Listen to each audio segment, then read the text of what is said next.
And I'm the executive director of the Oldman Watershed Council. I was also recently honored with a Blackfoot name, Oki Aniskaki, which means water singing woman. Please introduce yourself in the chat, and thank you so much for joining us today.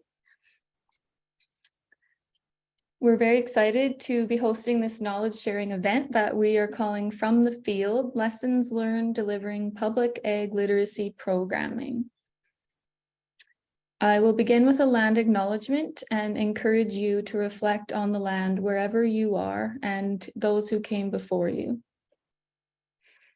Most of us are gathering today on the traditional territory of the Niitsitapi or Blackfoot people, who have stewarded this land since time immemorial and who are still stewarding it today. Sokatoki or Lethbridge is part of Treaty 7, and we all have a responsibility to honor the treaties and work towards reconciliation with First Nations, Inuit, and Métis people. We are very proud to work with Blood Tribe Land Management and Piikani Nation Land Management on watershed restoration projects, and we acknowledge their leadership and commitment to the land.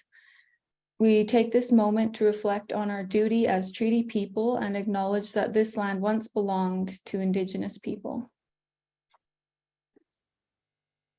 The Oldman Watershed Council is very pleased to have you join us today. We're going to be sharing our collective knowledge and learn from each other as we work collaboratively on increasing public agricultural literacy. For those new to the OWC, we are a collaborative forum for all voices working together for watershed health through education, action, and stewardship. We are a registered nonprofit and a charity based in Lethbridge, and we're one of Alberta's 11 watershed planning and advisory councils designated under the Government of Alberta's Water for Life strategy. Our role is to bring all sectors together to prioritize local watershed issues and then work cooperatively on solutions. This event is part of our Uniting Rural Producers and Urban Consumers project, where we are building relationships and developing a collaborative spirit in our communities. We all live in watersheds and depend on them, and we want to see rural and urban residents working together side by side for healthy watersheds. We thank the Canadian Agriculture Partnership, which is an investment by the Government of Alberta and Government of Canada, who funded this project. And I want to also acknowledge Naomi Carter, who is now leading this program within the Ministry of Agriculture and Irrigation. I also want to thank all of the producers and experts who starred in our videos and our written interviews and events, who had us out at their farms to share their knowledge and wisdom with our urban audience. Clancy Holte is here with us today, and he was one of those amazing producers that had us out at his farm, so thank you. I also want to thank a few more people who are with us today who are longtime funders and supporters of the OWC. We had David Westwood, General Manager of the St. Mary River Irrigation District. We have Reeve Torrey Campbell with Lethbridge County, Deputy Reeve Tony Bruder with the MD of Pincher Creek, and Councillor David Green with the town of Pincher Creek. So thank you so much for your support. I also want to acknowledge and thank my team from the OWC for delivering this project over the past 3 years. John Martin, our communications manager, who was the project lead. Sophie Forstrom, our education program manager. Callie Valzahan DeRusso, our office manager and accountant. Shannon Hart and Conlon Donahue, our 2 watershed stewardship assistants. And also we have 3 board members with us today who I want to recognize. Autumn Barnes from Lethbridge College, who fills our agriculture seat on our board. Martin Van Diemen from the Lethbridge Northern Irrigation District, who sits for irrigation. And Lori Goder, who sits for wildlife and habitat conservation. And we have 2 past board members as well, Shirley Pickering and Jana Casson. And so many of you are partners and donors and supporters, so thank you so much. Our goal for today is to really share our collective knowledge, learn from each other, and support Alberta's leaders to develop even more effective public ag literacy programs in the future. So really excited to discuss this really important topic and support each other as we work on new projects over the next few years. So I'm just going to introduce our three ag literacy experts who are here with us today, Amie Peck, Diana Chrapko, and John Martin, and then we'll get straight into the questions and discussion. So if you have questions come up, just put them in the chat or raise your hand and we'll get to them. So I'll start with Diana. So Diana grew up in rural Saskatchewan on a mixed farm and has been a lifelong enthusiastic member of the ag community. She received her Bachelor of Science in Agriculture from the University of Saskatchewan, and shortly after moved to Alberta, where she spent 17 years promoting agri-environmental practices and coordinating environmental grant programs for Alberta's producers and ag industry. She currently works for Alberta Ecotrust Foundation as an environmental program specialist. She also operates a 1,000-acre farm north of Vegreville with her husband, where she spends most of her holidays in a truck or on the combine, and generally trying not to break any of the large and I imagine very expensive equipment. Thanks, Diana, for joining us. Amie, oh, sorry. Amie Peck leads the public and stakeholder engagement team at the Canadian Cattle Association, which works to increase public trust in the Canadian beef industry by supporting industry synergies, forming strategic partnerships, and connecting positively with consumers and the public. This includes addressing industry issues by coordinating key messages and specific responses together with provincial and industry organizations. Promotional content and campaigns are also developed that highlight the benefits of beef production in Canada. So thank you so much for joining us today, Amie. John Martin is the communications manager for the Oldman Watershed Council. John advances the stewardship, environmental, and organizational goals of OWC while engaging watershed residents through innovative projects like this one, the Uniting Rural Producers and Urban Consumers Project, and also through a virtual reality program that he developed. John was raised in Southern Alberta and holds a master's degree in music psychology.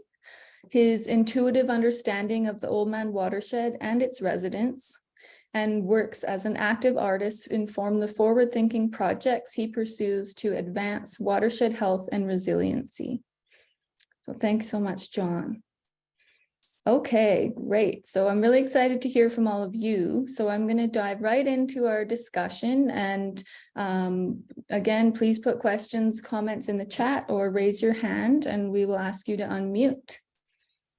So the first question, I'm going to start off with a few to set the stage. So please, I'll start with Amie. Could you tell us what is your role in public ag literacy? Yeah, so I'm responsible for developing and delivering programs around public ag literacy.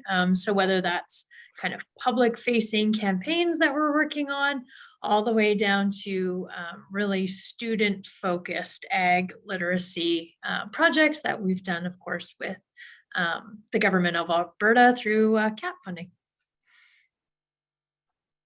Perfect. And Diana? Well, in my previous role with Alberta Agriculture and Irrigation, as it is now, I developed and delivered the public ag literacy program through CAP. And for 3 years, I did that. And when I moved to Alberta Ecotrust, which is my current role as a program specialist, I'm finding I'm taking a very different approach to public ag literacy, in that it's sometimes my own colleagues that I have the opportunity to teach about agriculture, but also bringing that agriculture knowledge to some of the rest of our funded organizations, and hopefully bringing some more of those organizations into the grant portfolio that Alberta Ecotrust has. Excellent. Thank you. John. All right. Well, my role, I guess, primarily, aside from doing general things that you may see with OWC, is figuring out how we can access some of the new tools and science that we have to actually reach people that aren't in the normal circle. So I know even this event today is largely producers. And I feel like even in the environmental sector, there's a lot of echo chambering, like we're preaching to the choir a lot. So how do we get outside of that?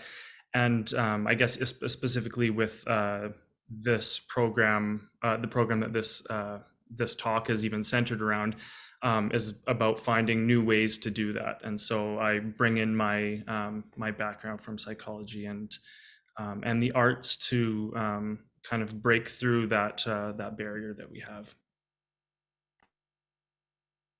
Great, thank you. So the second question is to please tell us about the key aspects of your program that you lead or programs that you've supported.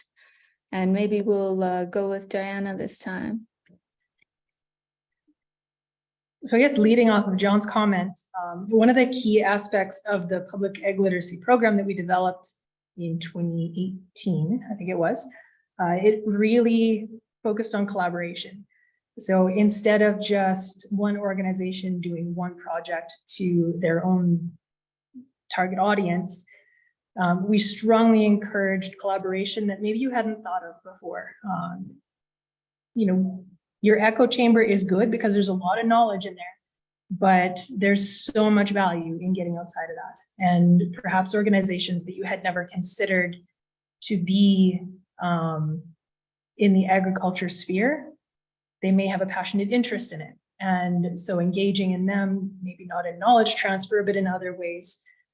So we strongly encourage that collaboration as part of the grants that we funded, but also identifying as clearly as possible, you know, what is it that you're trying to accomplish? We don't want to just do general ag awareness to our audiences. We want to make it relevant to them. So that means we need to be very clear on who our target audience is, how they take information in, how do they learn best, and what is it that makes them excited. It may not be a tractor, it may not be you know, a cow, it might be the food that's on their plate. And so how do you connect what we do with what actually makes sense to them? And so I only had the opportunity to run the program for a few years, but a lot of innovative ideas came through, and I'm sorry I wasn't able to follow through and see the ending of most of them, but there's a lot of fantastic innovative ideas beyond just holding a workshop. Having a really robust, multifaceted approach to connecting with your target audience was something that so many of our applicants came towards, and I do hope that and you guys might actually be able to feed into that. I hope that multifaceted aspect was useful in actually reaching your audiences. Yeah, I like that, Diana, because you know, non-industry partners are often more effective because they know different people and people outside of those normal audiences. So excellent points. Amie, go ahead.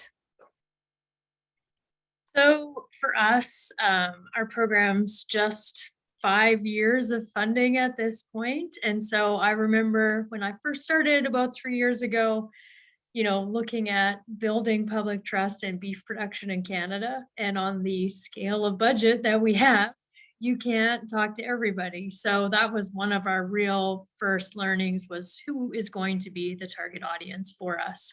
And so we were lucky to be able to do benchmark consumer research based on the public perception of raising beef cattle, and that found us our target audience. So really millennials, skewing female, especially BC, Ontario, Quebec, they're the most skeptical of the beef industry and beef farmers and ranchers as being good stewards of the environment. And so for us, we went, this is the audience we're diving into. And so then second was really looking at, okay, now that we know who the audience is, what are the mediums that they want to consume content in? We're not going to be on broadcast TV if there's nobody from this target audience that's watching the news. And then third, of course, was just as Diana was saying, looking for partnerships that could give us third-party credibility with this audience, but also access to this audience. So a great example, we created a short documentary called Guardians of the Grasslands, and that was done in partnership with the Nature Conservancy of Canada, Ducks Unlimited Canada. And so they were able to share the project on their social media channels, huge reach compared to what we could do as a beef industry ourselves, and just gave us great access to those audiences. Very interesting. John, go ahead. I'm just going to refresh myself on the question here. Key aspects of the program. So I guess it may be embedded in the title. We wanted to really unite or figure out how to build trust between urban consumers, the people actually buying food, and the people making food. Through OWC's regular work, it really outlined that there are specific knowledge deficits and gaps that cause trust issues, like maybe it might be centered around a perception of animal health, or how a producer is treating the land, or what they're putting on a particular crop, or how they're dealing with an invasive species. And so with this program specifically, we had a year of research and survey where we spoke to people within the watershed and found out where those knowledge gaps are, kind of like get a baseline idea of what we're dealing with, and then what some of those main topics were that we needed to actually address. So, I mean, I feel like I'm repeating what Diana and Amie are saying, because it's all very aligned, which is great. But we didn't want to just throw something at the wall and hope that somebody thought it looked good on a plate, because we want to talk about the food. And so after figuring out where those knowledge gaps are, we wanted to set up a program where people could actually meet one-on-one with producers and get firsthand knowledge and ask the questions and see the land and eat the food and really make a person-to-person connection. But then have a few different ways of doing that. So some of you may have watched an OWC Eats video where we actually literally sit down and eat with somebody involved in the food production community. Recently we've been releasing these producer interview articles called 10 Questions With, where it gives people who maybe don't want to watch a video another way to jump in and out and read some of that content. And then we've had a series of in-person events where we shared meals and had guest speakers come in. We had a photo tour. What was the other one? I always forget. Oh, the cooking class, of course, where Clancy came in to save us when we had a cancellation. And so it's really an engagement funnel that reaches a bunch of different learning types, with the research to back up who we're actually speaking to, so we can have an effective program in communicating what we see as what we've been told and what we see as the most important kind of aspects to deal with in terms of watershed health and agriculture in a public audience. Excellent. Thanks, John. Yeah, it was a really fun year. We were really happy to have this program the last couple of years. So I want to ask now about those aspects of your program. Which one do you think was most effective? What tool or strategy did you feel was actually the most effective of all the various things that you did?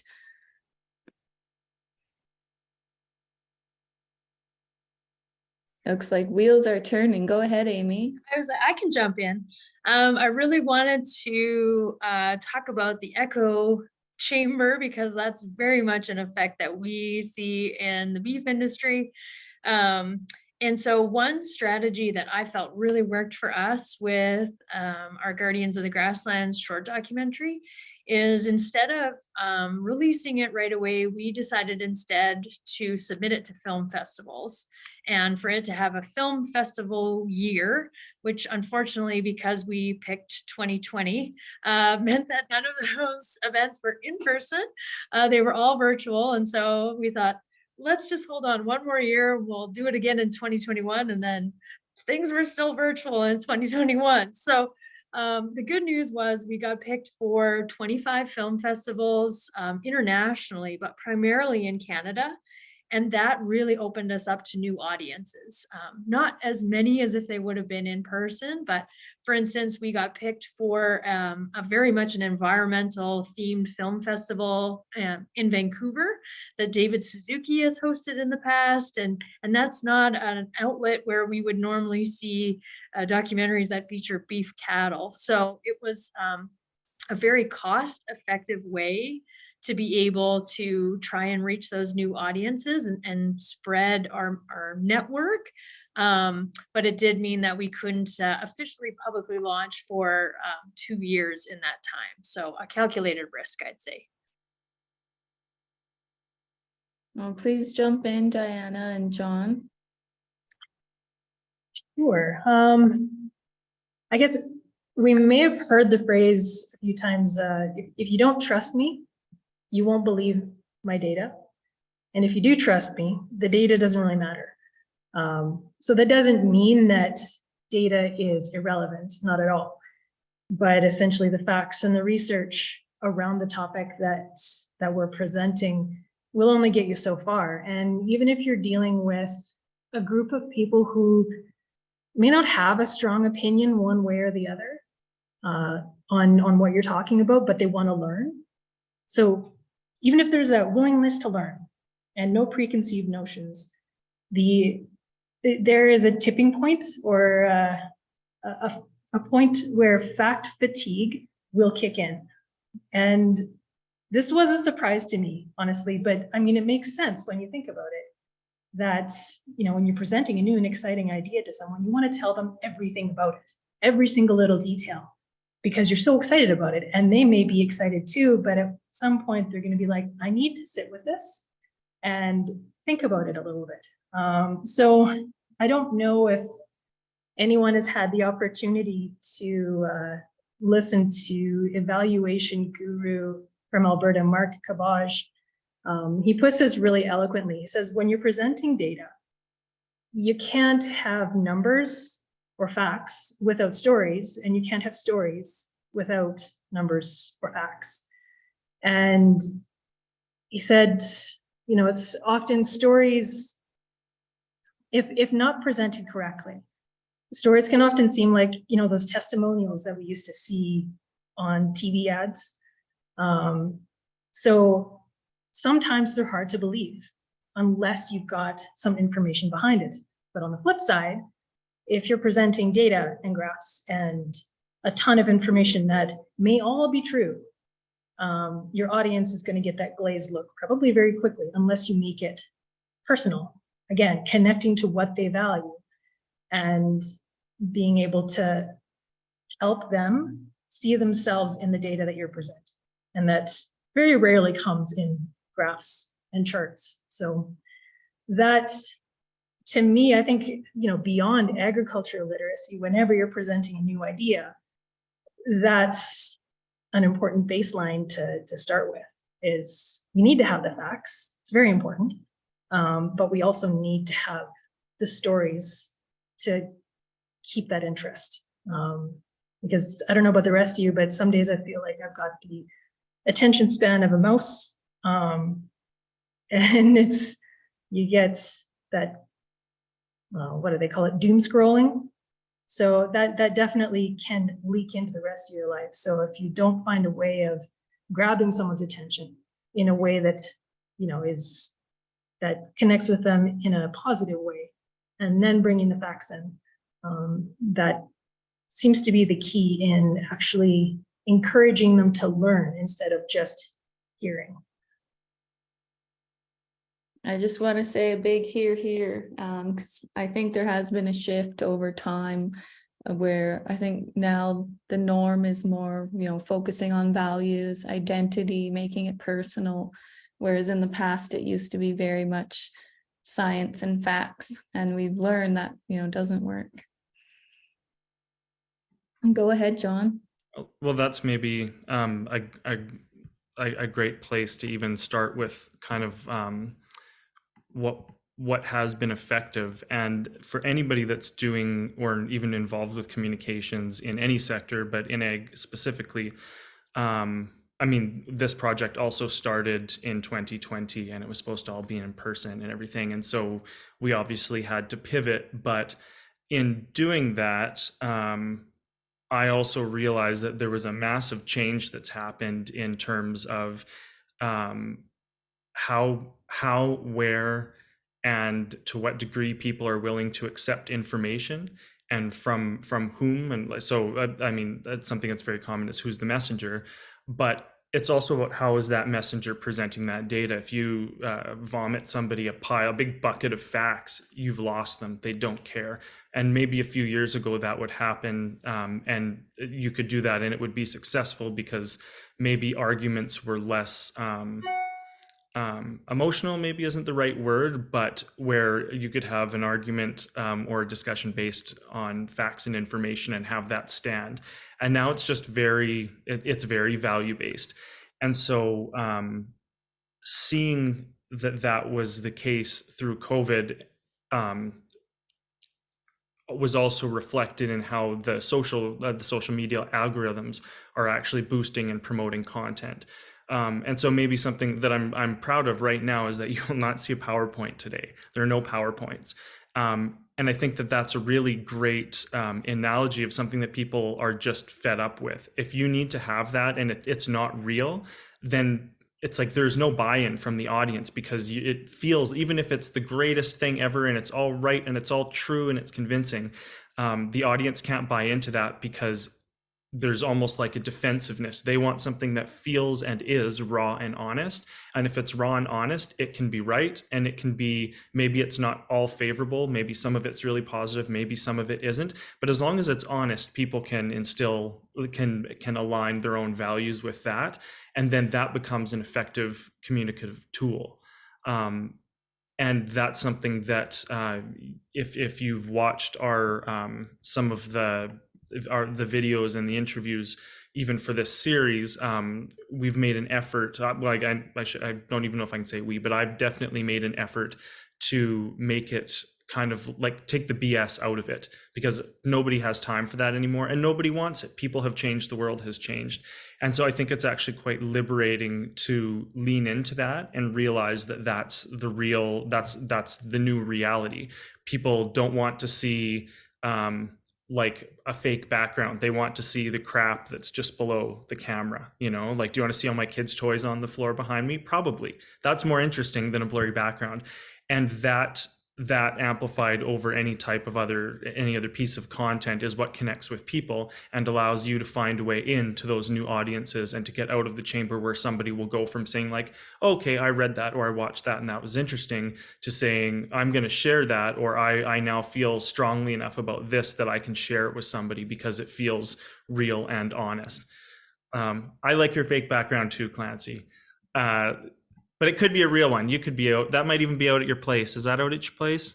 Yeah, it is. Okay. Yeah. Well, that's as real as it gets. So yeah. So maybe just understanding the different ways in which people will and are expecting to receive and communicate with a public group, especially like us, where we're not an industry group. So we have a different role than Canada Cattle or anybody else, where there's a barrier of the consumer or the audience feeling like they are being sold something or convinced of something. So we maybe have a unique role in there where we can stretch a little bit more one way or the other. But yeah, I'll leave it at that.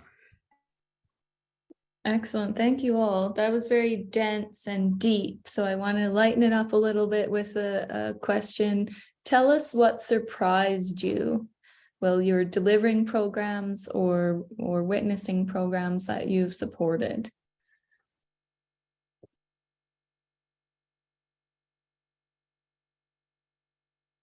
I think for me, when I first started working in this area, being public ag literacy, the biggest surprise was what you don't want to know all of the facts.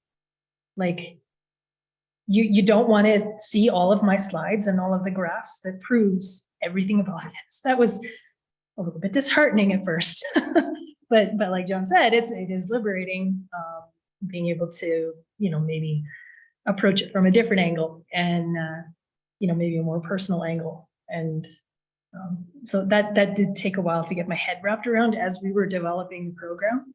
It was like, we actually need to branch out past our industry, past our sector, to engage people in different ways. So, and I need to preface that by saying I've not been a delivery agent for any of these programs. So that's where my perspective comes from, is the development of a program for other organizations to take advantage of. So that was the biggest surprise for me. It's people don't want to hear all the numbers. Well, we're glad that you as the grant coordinator understood that and supported different projects. So that was very helpful. I can go next if you want, Shannon. Please. There's lots that surprises me. I would preface this with that I don't have an agriculture background, actually. Came to agriculture a little later in life, kind of accidentally, and then fell in love with it, and especially the beef industry. I just love everything about it. But that's why I feel that I'm sort of uniquely positioned in that I've grown up in a big city, grew up in Calgary, and now working for the beef industry, I can kind of sit on the fence line of both of those worlds and say, this is what I think would be really interesting based on our target audience. And then what surprises me is generally pushback from producers who will say, that's not going to fly. People don't want to hear that. You go, really? Like, I'm pretty sure that they do. And so then we do focus groups and other sort of data collection, more so to convince producers that the tact we want to take is one that will resonate with consumers. And so that's been really surprising to me. And an example of that, I've always wanted to tell this story of ruminants' ability to upcycle various items. So of course, brewers' grains, but everything from potatoes and carrots to dragon fruit we've seen. I think it's such an interesting story when you can say, look, the French fries that don't make the grade for you can turn into your hamburger. And I've had a lot of pushback from producers on that people are going to think cattle are eating garbage, or that doesn't constitute a high quality ration for cattle. And so actually, when we went out and focus group tested it, 75% of the people said they felt better about cattle upcycling food waste than they did about cattle preserving native grasslands. So it also just demonstrates what people know in their own homes, things that resonate with what they're already doing, and being able to embrace talking about aspects that we thought we couldn't before. That's really interesting. And we've had similar experiences trying to convince environmental scientists that, we don't want to talk about science. So I hear you. That's very interesting. Go ahead, John. I was probably most surprised at, despite what I think everybody is led to believe on a day-to-day basis, about how the impression of how polarized people are about literally any given topic. Like, it could be absolutely anything. There's a big Twitter war going on right now about people that are socialists shopping at Costco. And it's like, it's ridiculous. Anything can be polarized. And so I suppose I'm most surprised at, and it's like unsurprisingly surprised, but also surprised that when you actually sit down with somebody and talk to them about something, people want to learn. They don't want to be polarized, and generally are really open to finding new information about something that could be polarizing. And this is another thing that I think has happened on the comms and media side in the last few years, where it is advantageous for the person creating content to have it feel like it's polarized, to make people choose a position and all of that. And the fact that that isn't the reality when you actually speak to people on the ground, I think is like a pleasant surprise. And that obviously still exists, and it's still a facet of our life that is not going to go away anytime soon, I don't think. But it's not as ridiculous as people that we would be led to believe kind of on a surface level. Very interesting.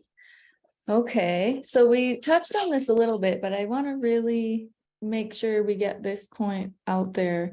Tell us what your biggest success was, or what you're most proud of.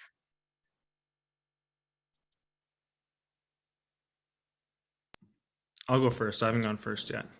I can be quick then. As of, I guess, yesterday morning, we've had more than 100,000 views on our OWC Eats videos. And if you're speaking about food that's very hyper regional in Southern Alberta, and you have 100,000 plus, and it's actually more than that, eyes on your content, I think that's amazing. So I'm proud that the type of content, the direction of the content, the way it was released, and everything, and the plan worked to actually have that be effective. The other thing I would say, and because I feel like that's a very big number for something like this. So that's one thing. The other thing would be actually meeting all of the new people and the partners that we have through this Uniting Urban Consumers and Rural Producers project. We've met some absolutely wonderful people. Some of them are here right now. Quite a few of them are, and it's tough, I think. I mean, as somebody that's like an introvert extrovert, or extrovert introvert, or whichever one, it's like, I think it's hard to meet new people sometimes in a real and genuine way, where you can actually say like, hey, Clancy, I'm going to come over and let's have supper. And I probably would do that now, but there's no way that those relationships exist outside of actual real human experiences and all of those things. And so I'm quite proud that we were able to foster as many new partnerships and relationships with people all over from this program, in addition to having lots of eyes on content where I know that that's actually affecting change to some degree within the region. It's also putting eyes in different places and then expanding the reach. And so from a communication standpoint, it's a very big success that I'm quite proud of. Thanks, John. You should definitely be proud. And now that we know Clancy likes cooking, we can invite ourselves over for dinner. Diana, Amie, go ahead. I can go first if you want, Diana. So now I'm just thinking about like what you would make, Clancy, it's just making me hungry. Beef, obviously, would have to be beef. What I'm most proud of, our short documentary, of course, went through all the film festivals. We're really proud of that. But this past year, we were approached by Environment and Climate Change Canada to see if we had any biodiversity stories that we could share at COP15, which of course was the Conference of Parties gathering in Montreal, really to talk about biodiversity targets. And we said, well, you could show Guardians of the Grasslands at your pavilion, or, clips of it. And they said, we'd love to. And so for us, the beef industry, to see the Government of Canada putting the beef industry forward as a solution for maintaining biodiversity in Canada, that was about as big of a goal as we have ever set. So we were absolutely so happy to see that. And if you've seen now, the Government of Canada has a commercial about grasslands that's just come out, and they're talking about grasslands as a natural climate solution. We're a little sad that there's no like cows blurry in the background of those commercials, but the fact that they're even talking about grasslands, we know the majority of people who are taking care of them It's just been a very exciting journey for us to something that we never thought we would see.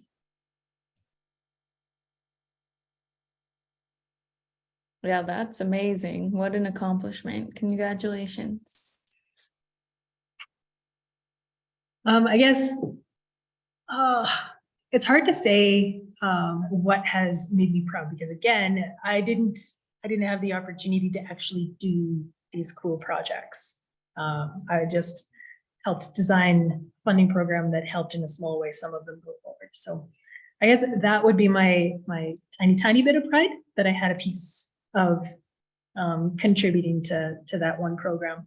But I guess that's probably the biggest success I could claim to date, is just being a piece of that. But also maybe bringing agriculture, potentially being a bridge between agriculture and the environmental sector, because right now I'm more in the environmental sector, and I'm always prodding them every time a conversation comes up about grasslands or beef production or tractors.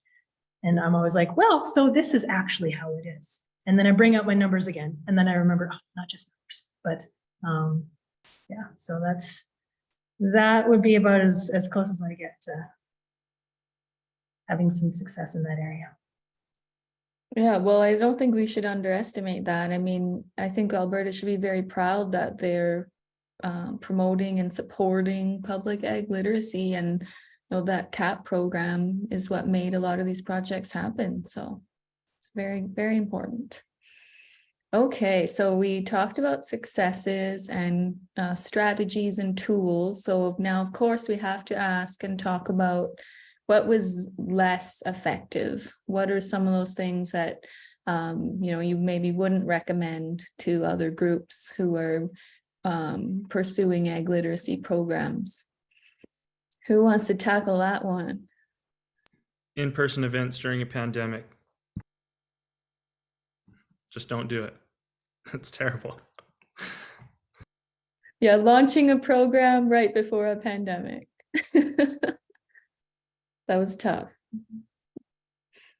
I think I would say not taking criticism. What's the way to put it?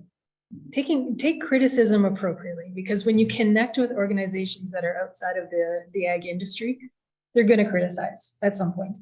And it's super easy to try to correct them and say you are wrong, and not really listen to why they have the criticisms. And that tends to shut down that conversation very, very quickly. So again, you were just talking at them. You're not talking with them. And to have effective literacy, you have to be willing to learn as well as teach. And you would just get a more robust conversation, maybe a little bit more learning on both sides. But it does start with that willingness to learn, as well as perhaps approach their criticism from a different angle.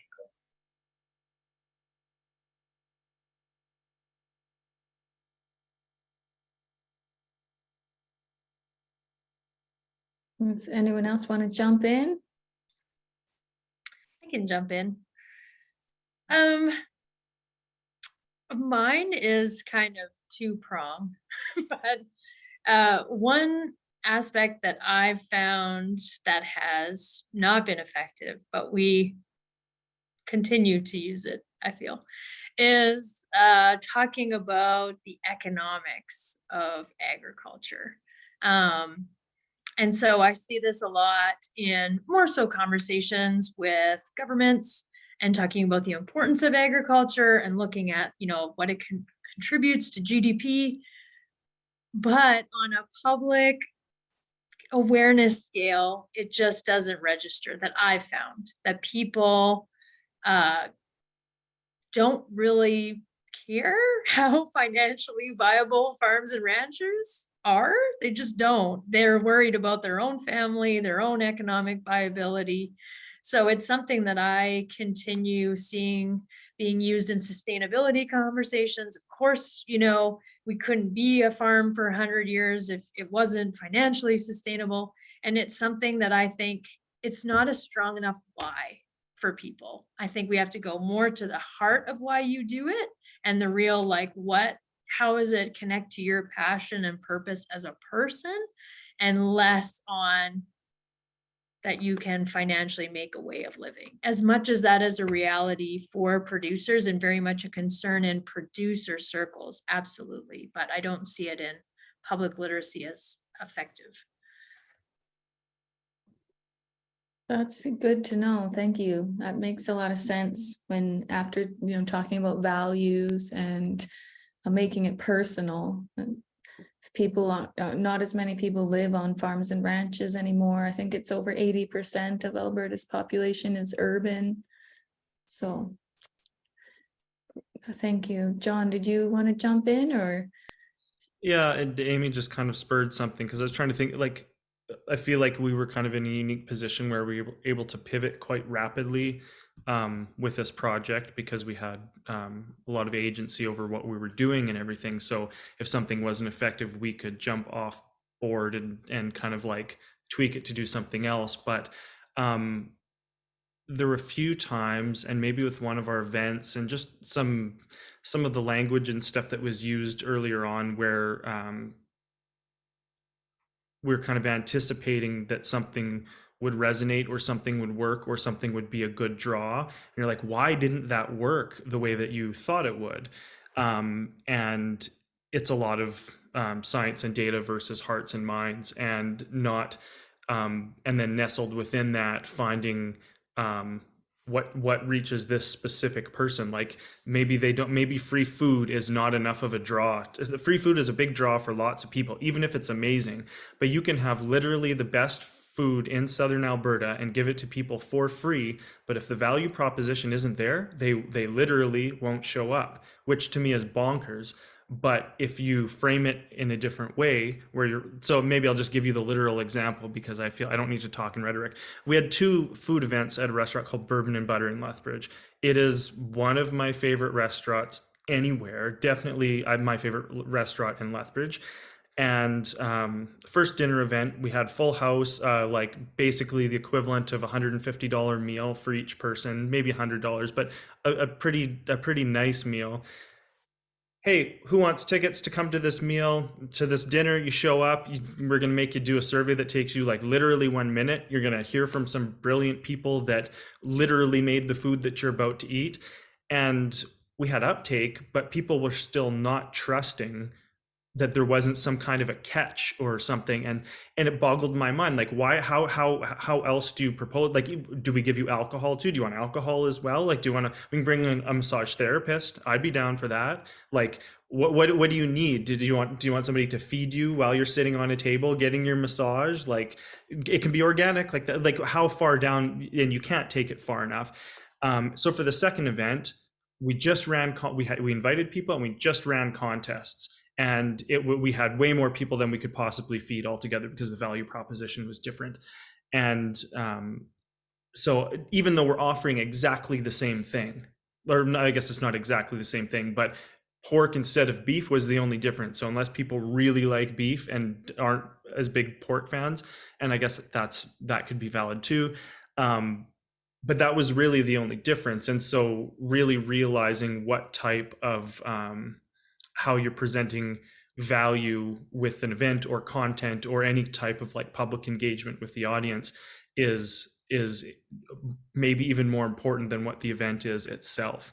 And so I feel like maybe missing some of those or misjudging them, because you don't necessarily know what they are. It's kind of like you got a little bit of trial and error involved with finding out how things resonate. But there's also there are also ways to strategize it and plan for it. And so I feel like missing some of those was not as effective as I wanted it to be.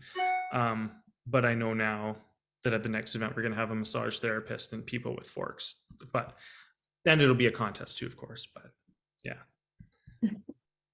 Yeah, I think that really demonstrates how the global implosion of trust impacts us on a pretty regular basis. So thank you. I want to jump to a question from the chat from our dear friend Derek Melting Tallow from Secure Your Food. Has an excellent question here. He's saying, if you had no barriers and unlimited funding, where would you like to take these ag literacy programs in the future? What would you do with all of these great learnings that you've had? So feel free to just jump in.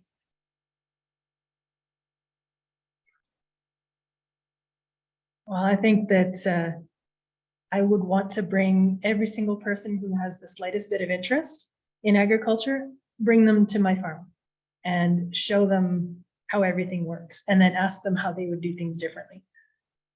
That's just the first thought that pops to my head, because when you actually get to sit in one of those giant expensive machines and see how they run and see what comes out the back end, it makes your food look very different when you actually get it on the plate.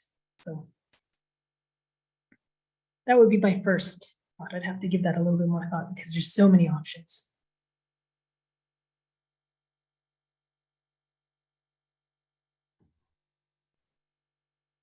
I'll go, John. All right.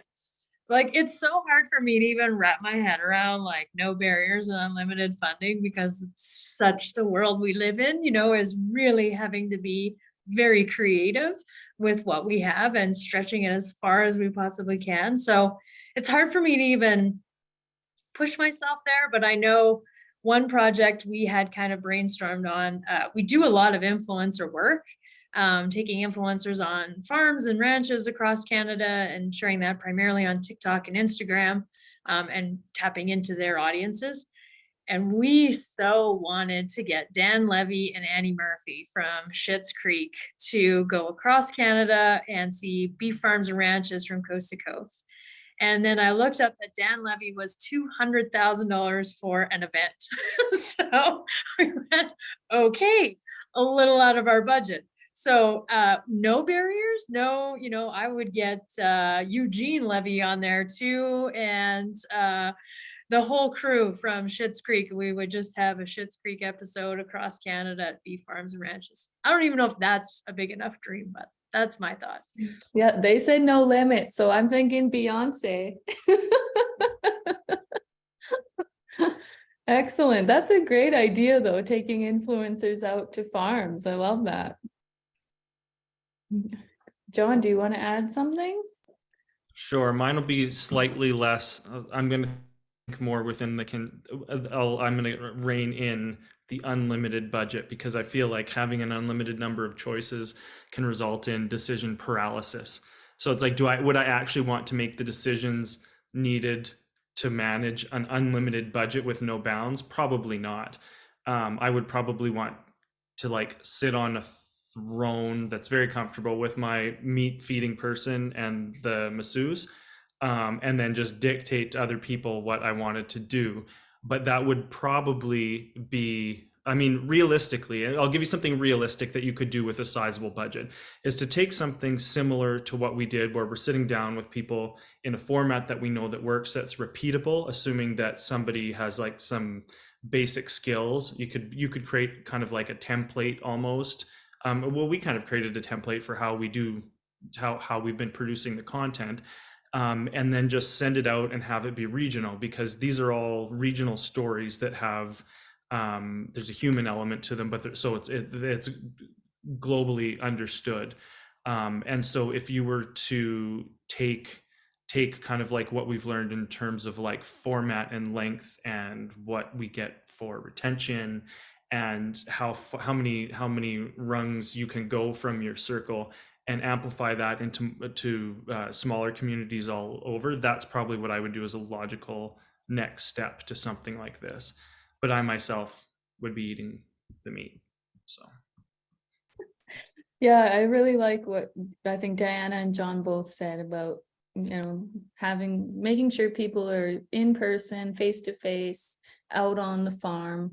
And I think that's a really good point. Like, even just buses are like almost $1,000 for a day, right? So it does require a pretty healthy budget, and but it is the most effective if you can get people out on the land seeing it for themselves. Thanks, Derek. Great question. So the next question I wanted to ask was kind of along the same lines, but maybe we have to be a bit more realistic with this one. Is for those organizations that are just planning or developing their own public ag literacy program, what advice would you give them as more experienced in this field?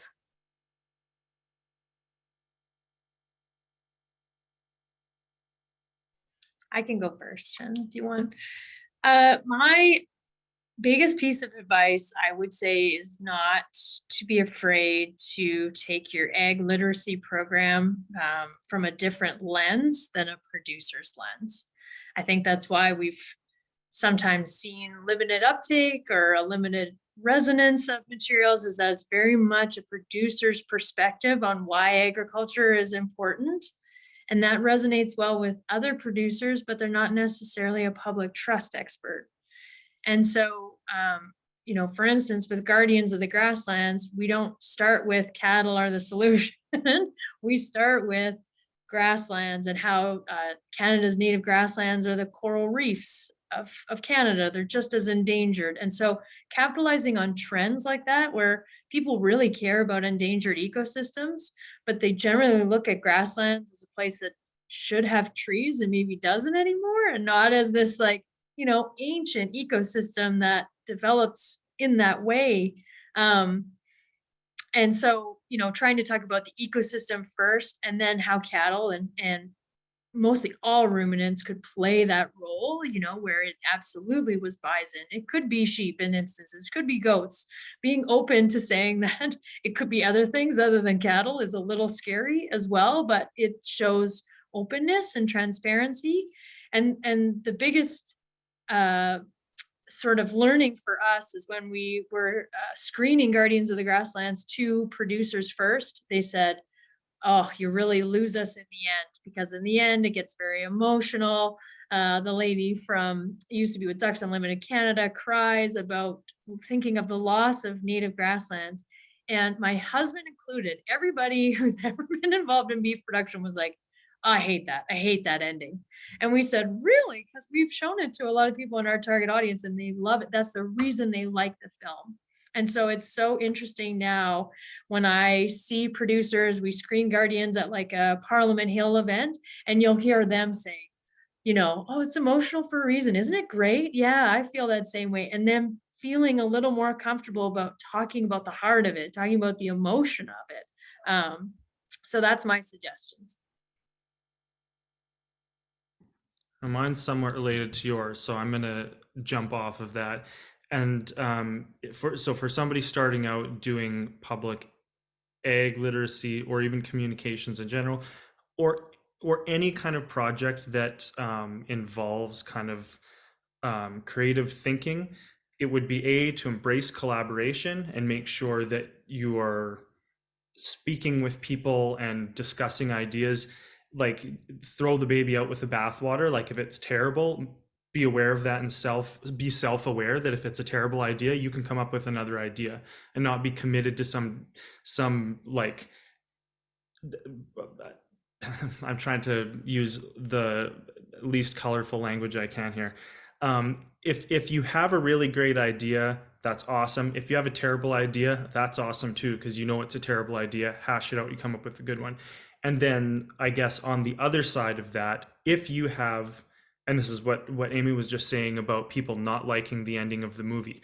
If you know something is going to work, you've got a gut feeling, you feel so strongly about it, project, an idea, a segment of something, don't let that be diminished and deterred and destroyed and chipped away with negative collaboration. Collaboration isn't asking for approval from people so everybody can chip away at the stone until you've taken a wonderful piece of marble and turned it into a pile of sand. That is not a positive development cycle. It's being able to listen and critically evaluate ideas and criticism into whatever your end goal is, while still maintaining the strong vision for what it needs to be. I've seen so many great ideas, great projects, great events. This is on the art side and in the communication side, where you have something wonderful and it gets destroyed by, it's like death by democracy in art, in the worst way possible. Like everybody votes the interest out of something until nobody cares anymore. And then you release it and then you stopped caring. So how can you possibly expect a public audience to care? And this could be a graphic for social media. It could be a movie. It could be anything. But it's like, embrace the collaboration positively, evaluate that for what it's worth, and take it from where it's needed, and then make sure you're kind of staying true to that.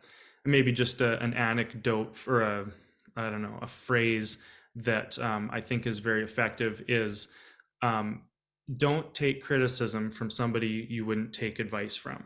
So if you're not going to ask somebody for advice, you probably don't want to listen to their idea. Not that you don't want to collaborate with them, but just looking at who those partners are and kind of how they, what, and a word I hate, what synergies there are between what you're doing and what they're doing, and how that can make the thing that you want. So I guess just to build off of John's point about don't wait for the perfect idea, you can start with a crappy one and go from there. Look for innovative places to find ideas. And there's always farmers markets. You know that people at farmers markets are passionate about food. The vendors are passionate about growing things. So that's always a great place to just talk to people and get ideas. But in my work with Ecotrust, I've connected with a ton of inner city organizations that are agriculture related in some way. It might not be agriculture. There's a composting club. There's an organization that works with immigrants to teach them how to grow food in Canada.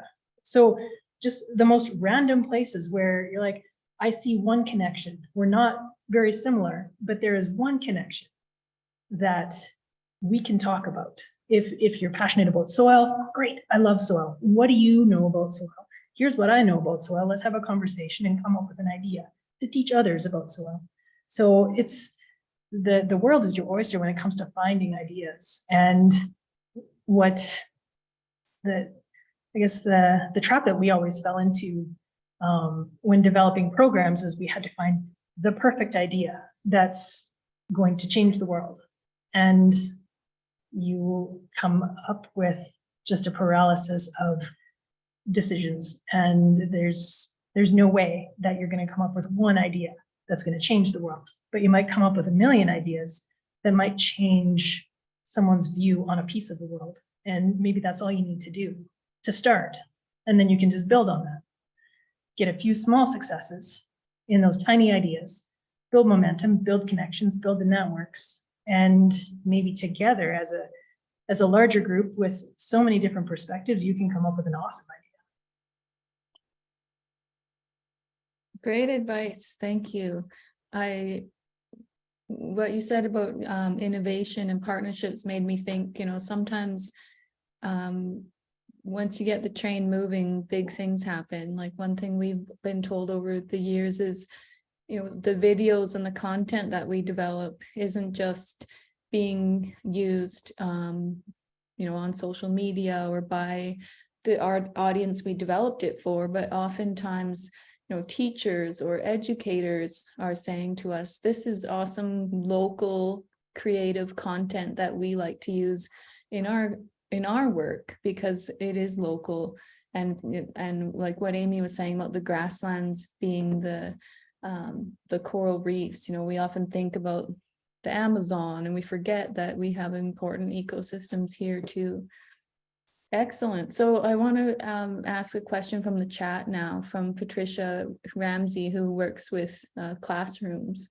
And so she's asked, how do you or could you see these learnings being potentially applied to a K-12 education system? And I'm going to ask Amie to go first because I know she's actually working on this right now.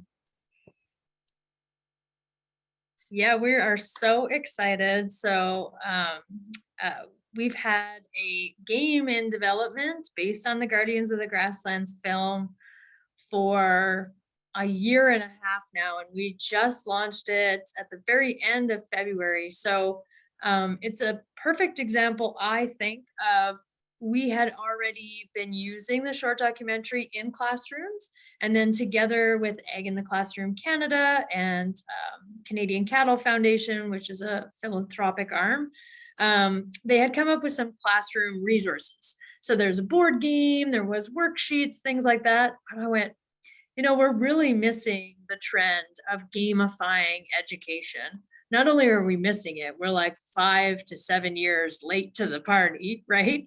If you think of like how long Journey 2050's been out.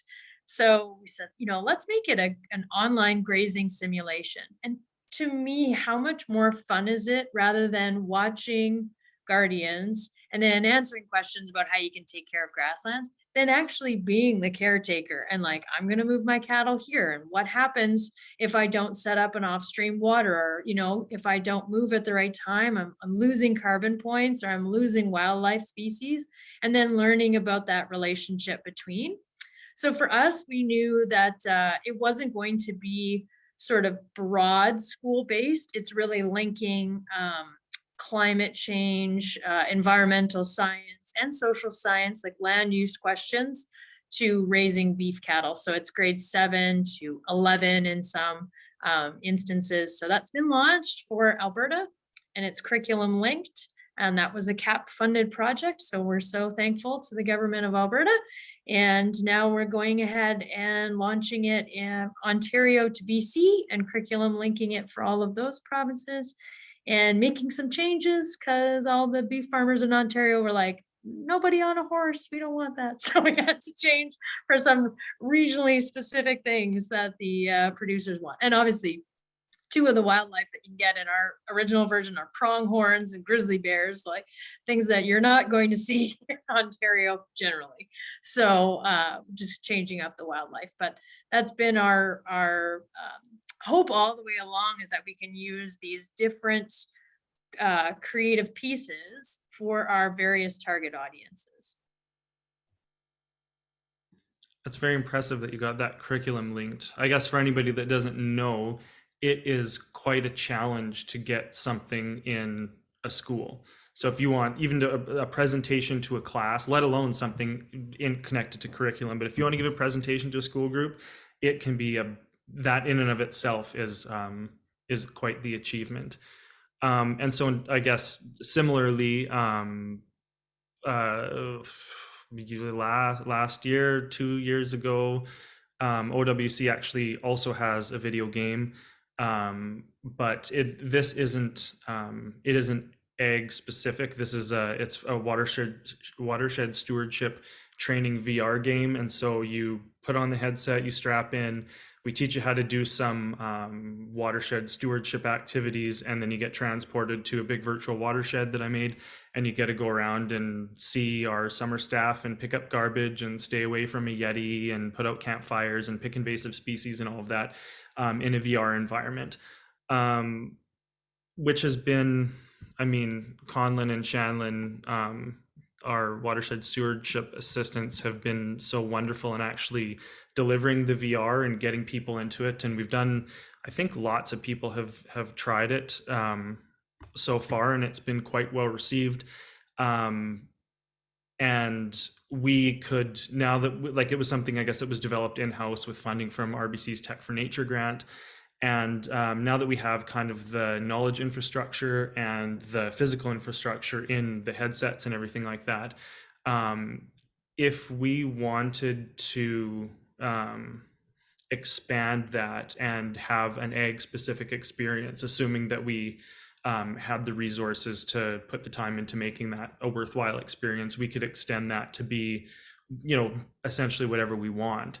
And we thought the same thing, where it's like, here's an emerging technology, people aren't using it, most people still haven't had a virtual reality experience, so there's still a novelty factor that allows us to get new people on board with whatever we've got. So right now it's watershed stewardship, but you could change that to be ag and get that in front of new eyes who they might not care at all about what the content is. They want the novel experience, but you give them the novel experience and then it's forever linked. Like their first virtual reality experience had to do with like watershed stewardship, or it had to do with ag or whatever. It's like you're making an impression on that person forever, because that's, oh, I remember I tried this really cool thing. And then they and it sounds so trivial, but it's like sometimes communication is that simple. Like what is novel? How can nobody wants to see it? Like if you don't want to see the content, and this is even jumping to the last question a little bit as well. If you're making something and you yourself don't want to see it, you don't want to read the report, you don't want to watch the video, you don't want to play whatever it is, if you don't want to do it, nobody else wants to do it either. But if it's something where it's like, this is cool, I would like to do this. Do you want to like go throw bags of garbage into a river in a mountain area and have it make angry sounds at you? That sounds awesome. And so it's like that, like letting your own interests drive the material is how that can reach those audiences in schools or anywhere else, I guess. And then it doesn't matter what the content is, as long as it's something that excites you. If you're excited about it, somebody else will be excited about it. Or you're totally out to lunch, but you're probably not totally out to lunch. And if you are, I hope your lunch involves a person serving you meat with a fork. Okay. Excellent. Diana, did you want to add anything? I'm afraid I'm going to have to defer to John and Amie on this. I don't have a lot of experience with youth education. No problem. Well, I hope that helps, Patricia. And thank you for your work. Sounds like you work on ag projects in the classroom as well. So we're getting too close to the end. So any last questions, please raise your hand or put them in the chat. And so I'm going to ask a couple more, the kind of wrap up questions. So what are you most excited about for the future of public ag literacy?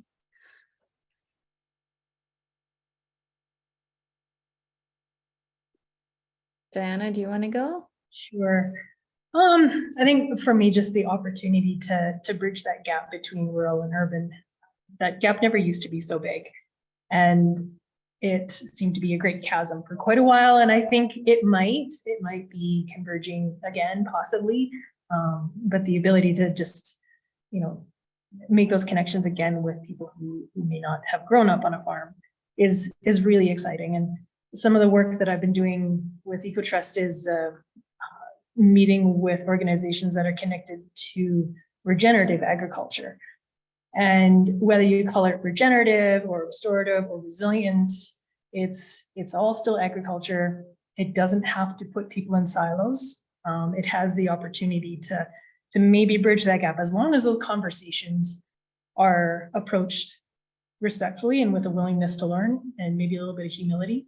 I think those connections between organizations that may at this point consider themselves to be not conventional agriculture, those connections can really show them that we don't want to be in silos. We all want to learn, and we all want to produce food in a way that's sustainable and healthy.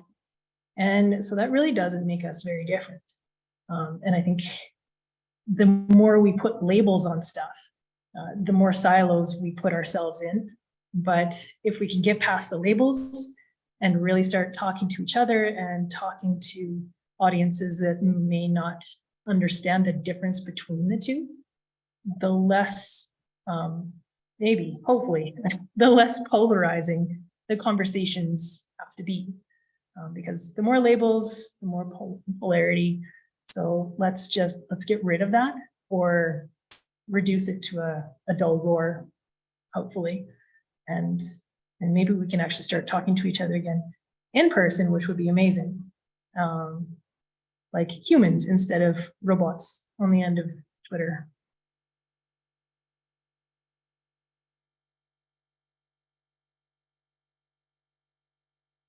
Amie, do you want to tell us what you're excited about for the future? Sure. I'm mostly excited to see the continued innovation in ag literacy tools. So as much as we think like, oh, online games, so exciting, so new, I can't wait to see what's really next. Although I really agree with Diana that nothing takes the place of being in person on a farm or ranch. We've seen that ourselves. And so really, I've seen some good projects in major cities to like bring the farm to the school. And I just hope that that can somehow also include livestock and not just growing crops in a urban setting, whether that's small ruminants, that's still great.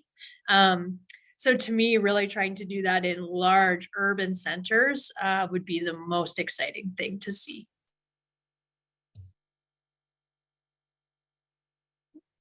Go ahead, John. I'm really just in general very excited about new ideas.